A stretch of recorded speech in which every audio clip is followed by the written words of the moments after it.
오늘 우리가 읽은 이 본문 너무나 또 잘 알고 있는 말씀이지만 오늘 이 말씀을 통해서 폭풍우 가운데에서 말씀하시는 하나님이란 제목으로서 말씀을 전하도록 하겠습니다. 욥은 우리가 너무나도 잘 알고 있는 것처럼 하나님께서 인정하신 의인이었습니다. 그런데 이유를 알 수 없는 고난이 그를 덮쳤죠. 그래서 그가 그동안 누렸던 수많은 재산과 그의 가족들, 그리고 심지어는 그 아내가 그를 저주하고 떠나가는 그런 엄청난 힘든 역사 속에 현재 고난 속에 있는 욥의 모습입니다.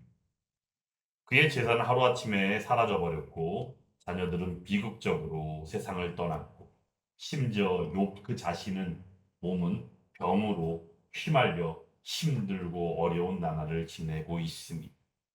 그런데 사람들은 그를 위로했습니까? 네. 위로하기 위해 찾아온 것은 분명한 것 같습니다. 그런데 찾아와서 하는 말들이 다 욥의 마음을 긁기에 충분한 말들을 하더라라는 거죠. 친구들이 하는 얘기들이 핵심이 무엇이었던가? 욥의 세 친구의 공통점은 계속 서로 욥의 욥기서의 전개상 서로 주고받는 변론하는 내용들로 전개되어지는 부분이 상당 부분 할애되어 있지만 결국 그 내용의 그 핵심은 무엇이었냐면 네가 당하고 있는 이 고난의 모든 이유는 바로 네가 지은 죄 때문이야라는 내용이었다는 겁니다. 그런데 이러한 일들에 대해서 받아들일 수 없던 욥의 대답이요. 욥의 변론은 어떠했을까요? 내용은 늘 이러했습니다. 나는 깨끗하다. 나는 하나님밖에 몰랐다. 나는 그러므로 하나님께서 나를 알고 계신다라고 생각했다는 겁니다. 그리고는 그의 질문이 하나님께로 나아가는 것을 보게 되죠. 하나님, 왜 이런 일을 내가 겪어야 합니까? 하나님께서는 공의로운 분이 아니십니까? 라는 질문을 하게 되는 욥입니다. 그런데 하나님께서는 침묵을 깨시고 오늘 폭풍우가 내리는 가운데 말씀하여 주십니다. 욥의 세 친구가 떠나가고 젊은 지혜자라는 엘리우가 나와 이야기하고 엘리우를 통하여 나오는 대화를 통해서 볼 때에도 결국은 욥의 현재의 그 모습이 오게 된 그 이유는 바로 욥이 가지고 있는 자기의며 또한 교만한 마음 때문이다라고 이야기하며 네가 하나님에 대하여 잘 알지 못하는 것 같다라고 말하는 것을 우리는 이미 알고 있습니다. 그래도 욥은 전혀 마음이 움직이지 않습니다. 비로소 하나님께서 오늘 욥기 38장의 말씀을 통하여 만나 주시는데 오늘 1절 말씀 다시 한번 읽어볼까요? 그때 여호와께서 폭풍우 가운데에서 욥에게 말씀하여 이르시되 아멘. 여기서 볼 때 이 그때 젊은 지혜자인 엘리우와의 대화가 끝마쳐지고 이제 욥은 어떻게 해야 될까요? 근데 그때 하나님께서 욥에게 말씀해 주시는 거예요. 근데 여기서 우리는 매우 중요한 장면을 맞이하게 돼요. 바로 무엇이냐면 폭풍우 가운데에서 말씀하셨다. 힘들디 힘든 그런 고난과 역경 가운데 있는 욥입니다.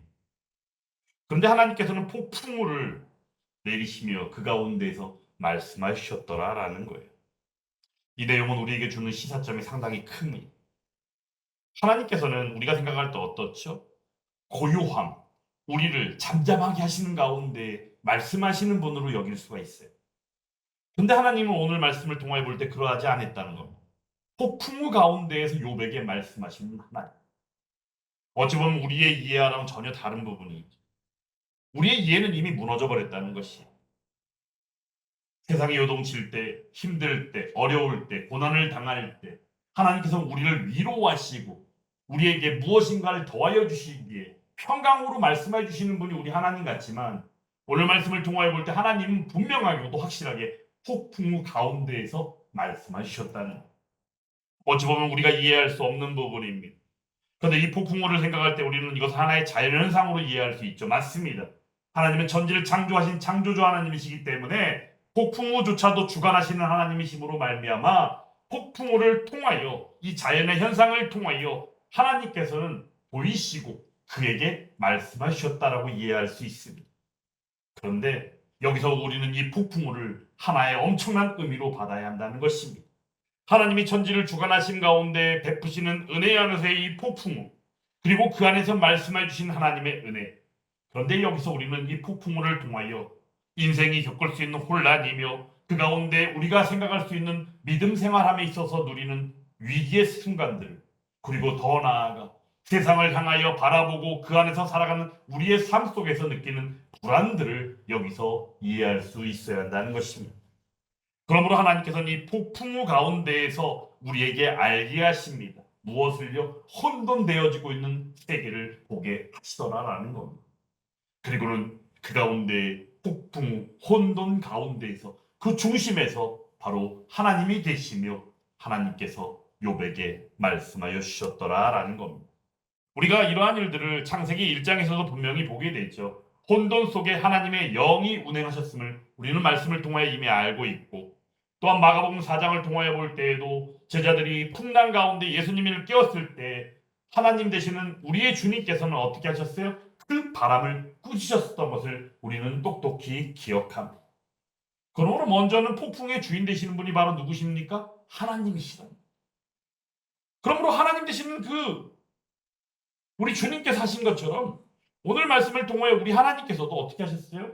폭풍을 멈추게 하시는 것은 물론이거니와 폭풍을 일게 하시는 분이시기도 하다라는 것을 우리는 잊어서는 아니 되더라라는 것.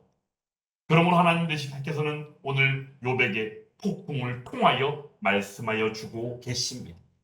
인생의 위기를 겪었을 때 그러므로 하나님의 음성을 들을 수 있는 귀가 열려지게 되고, 또한 그 가운데 그러한 고난의 현실 가운데 우리는 그 고난을 통하여 고난이 변하여짐을 통해 바로 그 하나님의 은혜를 누리게 된다는 것을 우리는 잊어서는 아니 된다라는 거죠. 독일의 루터파 신학자이자 목사인 헬무트 틸리케라는 사람은 이렇게 말했습니다. 하나님께서는 고요 속에서 말씀하시지만 폭풍 가운데에서는 더 크게 말씀하신다라고 이야기했다는 겁니다. 우리가 생각하는 이해와는 좀 다를 수 있죠. 하나님은 우리를 잠잠케 하시고, 또한 하나님께서 우리에게 말씀하신 시편의 말씀을 통하여 볼 때도 잠잠히 하나님만을 바라라 하였을 때 우리는 그 잠잠함을 하나님을 통하여 또한 누릴 것이라고 여기지만, 오히려 하나님께서는 폭풍우요, 오히려 더 큰 혼란 가운데에서 하나님을 보게 하셨다라는 겁니다. 이것은 우리의 이해로는 절대 이해할 수 없는 문제입니다. 그런데 중요한 것은 욥이 지금 현재 혼란을 겪고 혼돈을 겪고 있는 그 상황을 이해한다면 하나님께서 이런 상황 가운데 폭풍우 가운데에서 말씀해 주신 그것이 바로 하나님의 엄청나고도 신비한 은혜임을 우리는 깨달아야 한다는 것입니다. 그리고 또한 하나님께서는 폭풍 가운데 말씀해 주시며 우리에게 또한 욥에게 알게 하시는 내용이 바로 무엇이냐면, 하나님의 그 창조의 주권하신 가운데 하나님 창조주로서의 그 주권을 보이셨다라는 것입니다.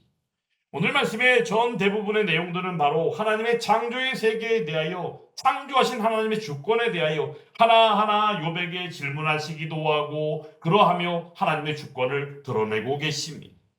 실제 하나님께서는 욥에게 거의 한 60개가 넘는 질문을 던져주십니다. 그런데 이것은 바로 하나님께서 그에게 무엇인가 질문을 던지시고 그 가운데 하나의 지식으로서 내가 너의 하나님이야, 내가 너의 창조주야 라는 사실을 알게 하는 지식이 아니라 바로 하나님께서 욥에게 너의 한계가 그러하다라는 것을 깨닫게 하시기 위한 하나님의 은혜의 가정임을 우리는 기억해야 한다는 것입니다. 그러므로 하나님께서는 오늘 질문하여 주십니다. 너는 바다의 근원을 아느냐? 너는 새벽이 어떻게 오는지 아느냐? 너는 별들의 운행을 통제할 수 있겠느냐? 어찌 보면 욥이 이 질문에 대해서는 어찌 보면 황당할 수 있겠죠. 아니, 내가 그걸 어떻게 해? 내가 할 수 없는 것들이잖아. 그리고 지금 현재 혼란을 겪고 있는 가운데 이런 질문을 하는 하나님을 이해할 수 있을까요? 절대 이해할 수 없겠죠.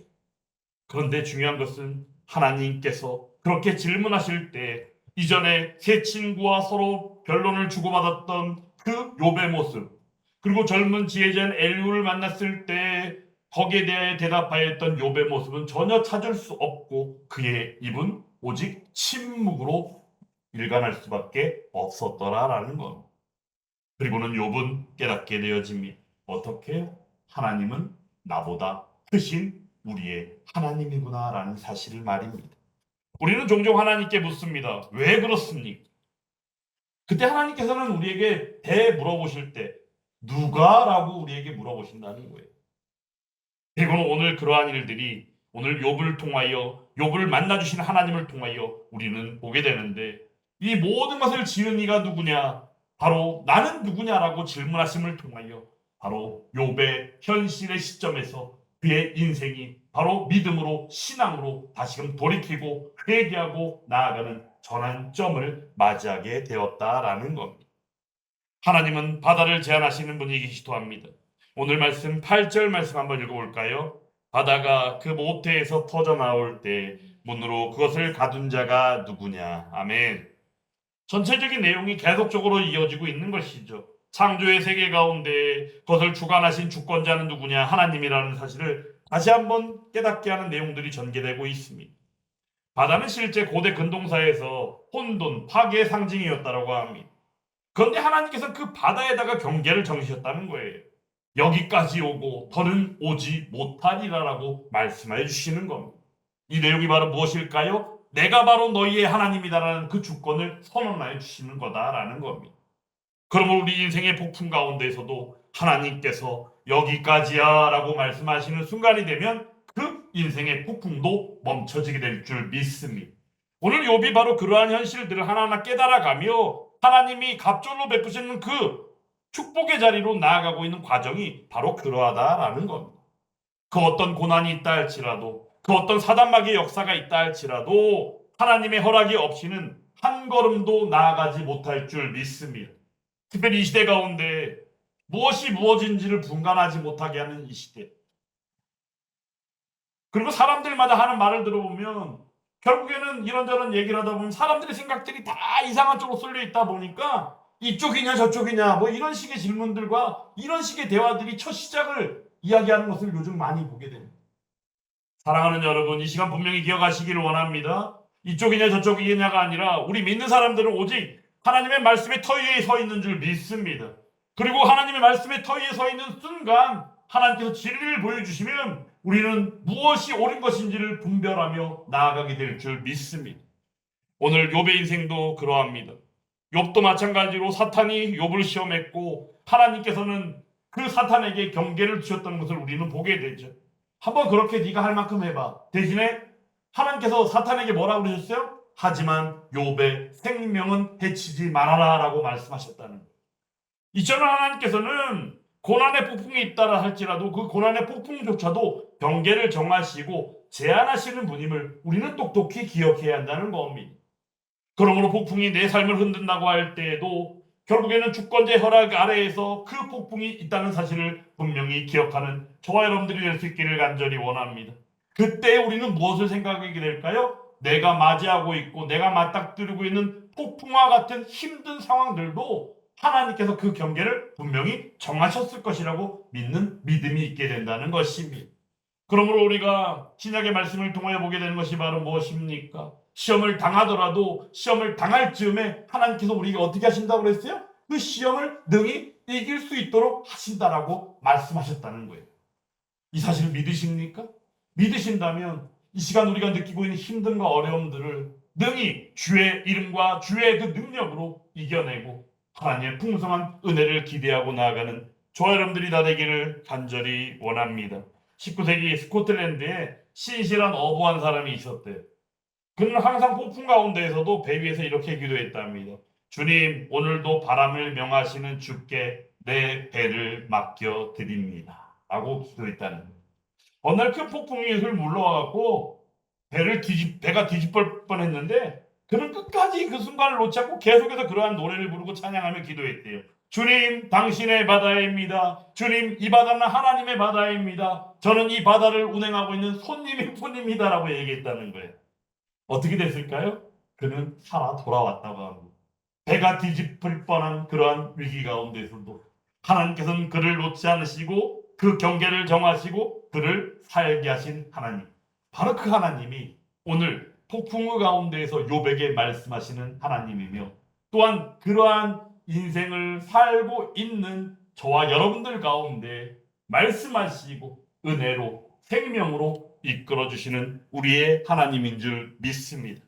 그러므로 이 시간 사랑하는 여러분, 욥기 42장에서 욥이 고백하는 이 내용, 내가 주께 대하여 귀로만 들었사오나 이제는 눈으로 주를 배움나이다라고 고백하는 것처럼, 바로 욥이 가졌던 문제는 바로 뭘까요? 그 자신에게 닥쳤던 그 고난과 힘듦과 여러 가지의 모습들이 아니라 결국에는 바로 뭐예요? 하나님을 몰랐던 게 문제였다라는 것. 고난은 하나님을 그러므로 만나게 하는 통로라는 사실입니다. 우리가 이해할 수 없는 풍랑이지만 그 풍랑 앞에서 오히려 그 풍랑을 잊게 하시며 여전히 말씀하시는 우리의 하나님. 그리고는 말씀하실 때 여기까지는 오고 더는 오지 못하리라라고 경계를 정하시고 말씀해 주시는 우리의 하나님. 그분은 풍랑을 명하시는 하나님이기도 하며 그분의 주권 가운데 우리의 인생을 아우르는 우리의 하나님임을 기억할 때 바로 결코 무너지지 아니하고 결코 변하지 아니하는 바로 우리의 하나님의 사랑을 통하여 우리가 생명의 누림 가운데 주시는 평강 가운데 함께할 줄 믿습니다. 그러므로 이 시간 우리가 함께 고백했으면 합니다. 내 인생의 바다에 파도가 일날지라도 우리의 하나님께서, 우리의 하나님 되시는 예수님께서, 우리를 인도하시는 성령 하나님께서 그치라라고 명하시면 우리의 영혼은 고요한 바다로 나아가게 될 줄 믿습니다. 이러한 믿음의 고백이 함께하는 저와 여러분들이 다 될 수 있기를 주님의 이름으로 축원합니다.